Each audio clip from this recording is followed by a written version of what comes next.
Hello everyone, how are you? I hope all are you well and fine children. Children, आज मैं आपका जो है एनुअल कोर्स का चैप्टर 10 जो है एक्सप्लेन करने जा रही हूँ, जिसका नाम है द बनियन ट्री। बच्चों, द बनियन ट्री जो कि आपके आसपास आपने देखा होगा, बरगद का पेड़ इस चैप्टर का नाम है have you seen A mongoose.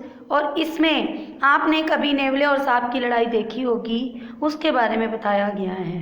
Have you seen A mongoose, क्या तुमने कभी नेवला देखा है? You have read in lesson 9 that a mongoose can fight with and kill a snake. आपने सुना होगा या पढ़ा होगा कि जो नेवला है किस तरह लड़ाई करके सांप को मार देता है। Look at the picture and read the lines given along with them. इस पिक्चर को आप देखिए और इसके साथ साथ जो आपको लाइनें दी गई हैं उसे सुनिए। The fight of the cobra and the mongoose is a classic drama often seen in India. बच्चों, जो लड़ाई होती है कोबरा और मंगूस की, ये एक क्लासिक ड्रामा है जो अक्सर भारत में देखने को मिलता है। And the outcome is largely the same, और बिल्कुल वैसा ही जो है हम इसमें देखेंगे। The mongoose is not immune to venomous bite, जबकि जो नेवला होता है, नेवले के पास कोई भी विषैली बाइट नहीं होती है, but is faster and quicker in motion than the snake. लेकिन वो मोशन में जो है स्नेक से बहुत ज़्यादा तेजी से और जल्दी से मोशन कर सकता है। ठीक है। The cobra assumes a posture of defence and attempts to reach the animal by a sweeping strike, but the quick moving mongoose jumps out of reach and comes at the snake from another direction. यानी कि आपने देखा होगा कि जब कोबरे और नेवले में लड़ाई होती है तो कोबरा क्या करता है, अपने बचाव के लिए इधर उधर अपनी फन को हिलाता है और बार बार जो है नेवले के ऊपर क्विक मूव करता है, उस पर जंप करता है, उसको उस पर अटैक करता है। लेकिन जो नेवला होता है अपोजिट डायरेक्शन में, जैसे ही जो सांप है उस पर डंक मारना चाहता है तो जो नेवला है जल्दी से अपोजिट डायरेक्शन में चला जाता है। Before the snake can get into striking position again, इससे पहले कि जो सांप है दोबारा उसी पोजीशन पर आए, this constant movement tires and discourage the snake and the mongoose it's finally able to leap in close and bite its teeth in the snake's neck, usually severing the joints of its vertebrae। यानी कि बार बार जब सांप जो है नेवले को मारता है और जो नेवला है बार बार अपोजिट डायरेक्शन में जाता है, तो वो इस तरह सांप को जो है जब तक नहीं उस पर अटैक करता, जब तक कि सांप जो है अटैक करके थक नहीं जाता। और जब सांप थक जाता है तो तब अचानक से नेवला जो है उसकी गर्दन पर वार करता है और उसको जो है मार देता है। इस तरह जो है चालाक नेवला जीत जाता है। You must have seen A banyan tree. बच्चों, तुमने बनियन का पेड़, बरगद का पेड़ भी जरूर देखा होगा। This is a story about what the author saw. ये एक कहानी है जिसमें जो ऑथर ने क्या देखा। एज ए यंग बॉय, एक नवयुवक लड़का, when he was sitting in old banyan tree in his grandfathers house, जब वह अपनी दादी के घर में बनियन ट्री के ऊपर बैठा हुआ था। इसके 3 पार्ट है बच्चों। पार्ट 1 में स्टार्ट करने जा रही हूँ। दो the house and the grounds belong to my grandparents, a magnificent old banyan tree was mine, chiefly because grandfather at 65 could no longer climb to। सांप और नेवले की लड़ाई बच्चों। यद्यपि घर और मैदान मेरे दादा दादी जी के थे, पुराना वट वृक्ष था मेरा, जिसमें कि दादाजी 65 वर्ष की आयु में उस पर अब तक नहीं चढ़ सकते थे। यानी कि मेरे दादाजी के घर में एक वट वृक्ष था, इतना पुराना था कि 65 साल मेरे दादाजी को हो गए थे, पर मेरे दादाजी आज तक भी उस वट वृक्ष पर नहीं चढ़े थे। It is spreading branches which hung to the ground and took root again, forming a number of distinct passages, gave me endless pleasure Among them were squirrels and snails and butterflies. The tree was older than the house, older than grandfather, as old as Dehradun itself. I could hide myself in its branches behind the green leaves and spy on the world below. उसकी फैली शाखाएं जो कि ज़मीन तक झुक गई थी, जिन्होंने अपनी जड़ें जो है दोबारा धरती में जमा ली थी तथा जिनके बीच अनेक टेढ़े मेढ़े रास्ते बन गए थे, ये सब मुझे बहुत आनंद देते थे। उन्हीं के बीच में जब गिलहरियाँ, घोंगे तथा तितलियाँ रहती थी। ये वृक्ष जो है हमारे घर में बहुत ज़्यादा, घर से भी ज़्यादा पुराना था और दादाजी से भी ज़्यादा बूढ़ा था, इतना बूढ़ा जितना कि देहरादून स्वयं। मैं उसकी शाखाओं में छिप सकता था, उसकी घनी हरी पत्तियों के पीछे तथा नीचे की दुनिया पर नज़र रख सकता था। My first friend was a small grey squirrel, arching his back and sniffing into the air. He seemed at first to resent my invasion of his privacy, but when he found that I didn't arm myself with catapult or air gun, he became friendly, and when I started bringing him pieces of cake and biscuit, he grew quite bold and was soon taking morsels from hand. Before long he was delving into my pockets and helping himself to whatever he could find. He was a very young squirrel and his friend and relatives. बच्चों, उस पेड़ पर मेरी जो सबसे पहली एक दोस्त थी वो थी एक स्लेटी रंग की गिलहरी। अपनी पीठ पर वो मेहराब की भांति मोड़कर तथा नाक से तेज हवा निकालकर उसने जैसे पहले तो अपनी अकेलेपन में मेरे आने पर नाराज़गी दिखाई, यानी कि जब मैं उस पेड़ पर पहुंचा तो मेरे आने से वो डर गई, उसने नाराज़गी दिखाई। लेकिन जैसे उसे पता चला कि मेरे पास तो ना कोई गुलेल है ना ही कोई हथियार है, तो वो मेरी दोस्त बन गई। और जब मैं उसके लिए केक और बिस्कुट लाने लगा तो उसका साहस बढ़ गया और वह मेरे हाथ से ही छोटे छोटे भोजन के टुकड़े लेने लगी। जल्दी ही वह मेरी जेबों में घुसकर जो कुछ मिला खाने लगती थी। वह बहुत छोटी थी तथा उसके मित्र तथा संबंधी शायद उसे मूर्ख और हठी सोचने लगे कि उसने एक मनुष्य पर भरोसा कर लिया। यानी कि क्या कर लिया कि उसे ये लगता था कि मनुष्य जो है नुकसान पहुंचाते हैं, तो उसके जो भी रिश्तेदार थे वो उसे मूर्ख समझने लगे। Probably thought him foolish, मूर्ख समझने लगे। In the spring when the banyan tree was full of small red figs, birds of all kinds would flock into its branches. The red-bottomed bulbul, cheerful and greedy parrots, myna and crows, squabbling with one another. During the fig season, the banyan tree was the noisiest place in the garden. बसंत में जब बरगद छोटे लाल फलों से लद जाता था, सभी प्रकार के पक्षी उसकी शाखाओं पर आकर जम जाते थे। लाल पेट वाली बुलबुल, खुश तथा लोभी तोते, मैना तथा कौवे आपस में झगड़ते हुए। अंजीर के मौसम में वह वृक्ष बगीचे में सबसे ज़्यादा शोरगुल वाला स्थान हो जाता था, यानी कि सबसे ज़्यादा शोर उस पेड़ पर रहता था। वहाँ कई तरह के पशु पक्षी आकर निवास करने लग जाते थे। कब? बसंत के मौसम में।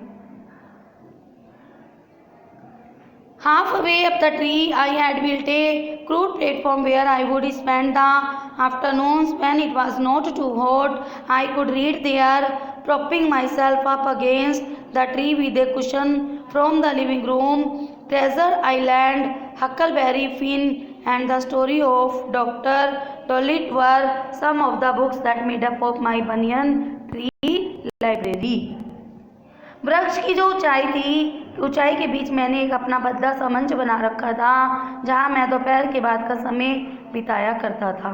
जब गर्मी तेज लगती थी तो मैं वृक्ष की टहनी पर कुशन रद्दी लाकर मैंने लगा ली थी और उसी पर टेक लगाकर मैं पढ़ाई भी किया करता था। मेरी वट वृक्ष में पुस्तकालय में कई पुस्तकें थी। When I didn't feel like reading, I could look down through the leaves at the world below, and on one particular afternoon I had a grandstand view of the classic of the Indian whites, Wilde's A fight between A mongoose and a cobra. और जब मेरा पढ़ने का मन नहीं करता था तो मैं पत्तियों के बीच से नीचे की दुनिया देखने लगता था। और एक शाम मैंने भारतीय वनों का एक साफ नज़ारा देखने को मुझे मिला। क्या? एक नेवले तथा सांप की लड़ाई। यहाँ पर अब नेवले तथा सांप की लड़ाई शुरू होती है 5 सेकंड में। The warm breezes of approaching summer had sent everyone, including the gardener, into the house. I was feeling drowsy myself, wondering if I should go to the pond and have a swim with Ramu and the buffaloes, when I saw a huge black cobra gliding out of a clump of cactus. At the same time, a mongoose emerged from the bushes and went straight for the cobra. अब जब मैंने उन दोनों को देखा तो क्या हुआ? आने वाली गर्मी की ऋतु की गर्म हवाओं ने हर एक में, जिनमें कि माली भी शामिल था, घर के अंदर भेज दिया। मुझे स्वयं भी नींद सी आ रही थी और मैं निर्णय नहीं ले पा रहा था कि मैं क्या तालाब में जाकर रामू और भैंस के साथ तैरने का मजा लूं। जब मैंने एक काले नाग को कटीले पौधों के झुंड से बाहर निकलते देखा, उसी समय मैंने एक नेवले को भी झाड़ियों के अंदर से निकलते हुए देखा, जो सीधा सांप के पास गया। In a clearing beneath a banyan tree, in bright sunshine, they came face to face. The cobra knew only too well that the grey mongoose, 3 feet long, was a superb fighter, clever and aggressive. But the cobra too was a skillful and experienced fighter. He could move swiftly and strike with the speed of light, and the sex behind his long sharp fangs were full and deadly poison. It was to be a battle of champion. अब जैसे मैंने पेड़ के नीचे खुले मैदान में तेज धूप में उनको आमने सामने देखा तो सांप भली भांति जानता था कि जो सलेटी रंग का नेवला है वो 3 फुट लंबा था, पहले दर्जे का लड़ाकू है, चालाक तथा आक्रामक है, लेकिन सांप भी एक कुशल तथा अनुभवी योद्धा था। वह तेज गति से बढ़कर बिजली की तेजी से वार कर सकता था। उसके लंबे दांतों के पीछे थैलियों में भयंकर विष था। 2 योद्धाओं की लड़ाई यहाँ पर होनी थी। यानी कि इस पैराग्राफ में ऑथर हमें क्या बताता है कि उन दोनों की क्वालिटीज़। नेवले में क्या क्वालिटी थी कि वो एक तो 3 फुट लंबा था और फर्स्ट दर्जे का वो सबसे बड़ा लड़ाकू था। वो चालाक जानवर है, आक्रामक है, यानी कि जल्दी से आक्रमण करता है। और सांप की क्या क्या क्वालिटी बताई? वो इतनी तेजी से वार करता है जितनी कि बिजली जो है चमकती है, उससे भी तेज। उसके जो दांतों में विष भरा हुआ है वो सबसे ज़्यादा विषैला है। ये उनकी उन्होंने क्वालिटीज़ बताई। Hissing defiance, his forked tongue darting in and out, the cobra raised 3 of the 6 feet off the ground and spread his broad spectacled hood. The mongoose pushed his tail, the long hair on his spine stood up. अवज्ञापूर्ण या विद्रोह की फुंकार निकालता हुआ उसकी बीच में कटी जीभ बाहर भीतर निकल रही थी। सांप ने अपने 6 फुट के शरीर का आधा भाग जमीन से ऊपर उठा लिया, यानी कि फन उठाकर खड़ा हो गया और अपना चौड़ा चित्तीदार फन उसने फैला लिया। नेवले ने अपनी घनी पूंछ भी झाड़ीदार बना ली। उसकी पीठ पर नोकदार लंबे बाल खड़े हो गए, यानी कि दोनों जने अब क्या करने लगे?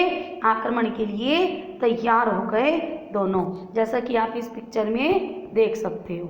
यहाँ पे ये दिखाया गया है ना, भाई सांप ऐसे खड़ा हो गया, ये सांप खड़ा हो गया और ये नेवला भी अपनी पूंछ को उठाए हुए ऐसे खड़ा हो गया, यानी कि दोनों जने क्या है, अब लड़ाई करने के लिए, युद्ध के लिए तैयार है। Though the combatants were unaware of my presence in the tree, they were soon made aware of the arrival of 2 other spectators. One was a myna, the other a jungle crow. They had seen these preparations for battle and had settled on the cactus to watch the outcome. Had they been content only to watch, all would have been well with both of them. अब दोनों जने जो थे लड़ने के लिए तैयार थे और दोनों में से किसी को भी ये जानकारी नहीं थी कि मैं भी वृक्ष पर हूँ, उनका एक मतलब देखने वाला चश्मदीद गवाह हूँ। और वो शीघ्र ही दोनों जने अन्य दर्शक, यानी कि 2 दर्शक वहाँ पर और आए देखने वाले। कौन थे? एक कौवा और एक मैना। उनके आगमन से वो परिचित हो गए और उन्होंने लड़ाई की इन तैयारियों को देख लिया था और वे कटीले पौधों पर आकर इस लड़ाई का परिणाम देखने के लिए बैठ गए। कौन? कौवा और मैना। यदि वे केवल देखकर ही संतोष कर लेते तो दोनों ही सुरक्षित रहते। यानी कि आगे क्या हुआ उन दोनों के साथ, ये हम आगे पढ़ेंगे। The cobra stood on the defensive, swaying slowly from side to side, trying to mesmerize the mongoose into making a false move. But the mongoose knew the power of his glassy, unwinking eyes and refused to meet them. Instead, he fixed his gaze at a point just below. The cobra stood and opened the attack.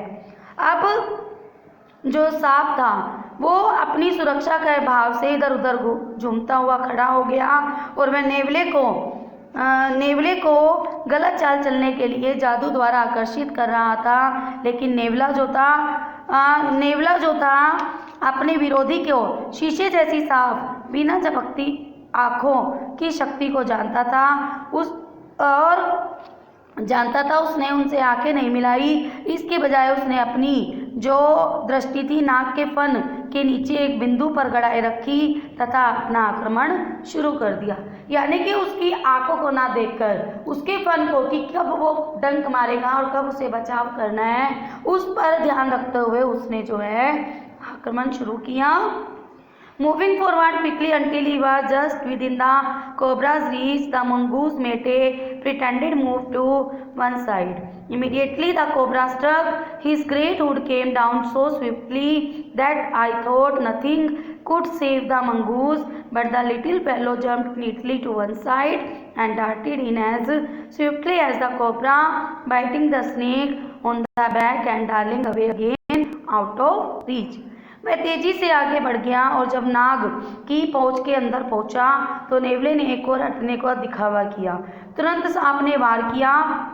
उसका विशाल fun इतनी तेजी से नीचे आया कि मैंने सोचा नेवला जो है बच नहीं पाएगा, लेकिन नेवला सांप एक और हट गया और नाग की तेज गति के समान आगे बढ़कर उसने उसकी पीठ पर काट लिया तथा पुणे पहुंच से दूर चला गया। यानी कि जैसे ही सांप ने उस पर अटैक किया नेवला दूसरी डायरेक्शन पर चला गया और तुरंत उसकी फन पर उसने जो है वार किया। At the same moment that the cobra struck the crow and the myna hurled themselves at him only to collide heavily in mid-air, shrieking insult at each other, they returned to the cactus plant. A few drops of blood glistened on the cobra's back. उसी समय जब नाग ने वार किया जो कौवा और मैना थी उस पर झपटे, लेकिन वे हवा से ही टकरा गए और एक दूसरे को गाली देते हुए वे कंटीले पौधों पर वापस लौट गए। नाग की पीठ पर वह खून की कुछ बूंदें चमक रही थी। यानी कि जब मैना और कौवा टकराए आपस में, जब उन्होंने वार करते हुए देखा उन दोनों को तो वो भी काँव काँव करते हुए उन पर झपटने लगे, लेकिन वो दोनों जने आपस में ही टकरा गए और टकराने से थोड़ा ब्लड निकला और उनके खून की बूंदें जो थी हमें साफ साफ कोबरा के ऊपर दिखाई देने लगी। The cobra struck and hissed. Again the mongoose sprang aside, jumped in and bit. Again the birds dived at the snake, bumped into each other instead and returned shrieking to the safety of the cactus. उसी नाग ने जो दोबारा वार किया लेकिन निशाना चूक गया और नेवला एक और उछलकर हट गया, कूद कर आया और काट लिया और दोबारा पक्षियों ने सांप पर धावा बोला। दोनों टकरा गए तथा शोर करते हुए कैक्टस की सुरक्षा में लौट गए।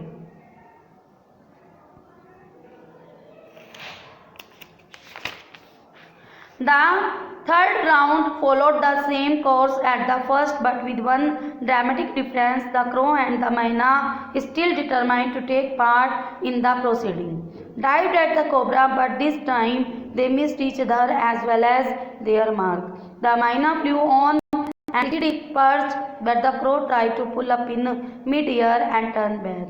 In the second that it took the bird to do this, the cobra whipped his head back and struck with great force, his snout thudding against the crow's body. अब क्या हुआ बच्चों, तीसरी बार दोबारा उसी भांति जो है वार हुआ, लेकिन इसमें अब एक परिवर्तन आया। कौवा तथा मैना अभी भी इस कार्यवाही में भाग लेने पर उत्सुक थे। वे सांप पर झपटे और इस बार वे आपस में टकराए भी नहीं और निशाना भी चूक गए। मैना उड़कर अपने जगह पर आ गई, लेकिन कौवे ने हवा में ऊपर उठने की कोशिश की तथा वापस आने को पलटा। उस पक्षी को ऐसा करने में जो 1 सेकंड का समय लगा, उसी में सांप ने फन घुमाया तथा पूरा जोर लगाकर वार कर दिया और उसकी नाक का भाग कौवे के शरीर से जा टकराया। यहाँ पर आप देखेंगे जैसे ही सांप ने वार किया तो जो कौवा था कौवे का सांप ने उस पर बहुत तेजी से वार किया। जैसे ही वो पलटने लगा और कौवे पर वार कर जो कौवा तेजी से नीचे गिर गया और क्या हुआ, उस पर झपटा हुआ, उस पर वार हुआ। ठीक है, अब क्या हुआ? The snake and the mongoose return to the fight, very wisely decided not to interfere again.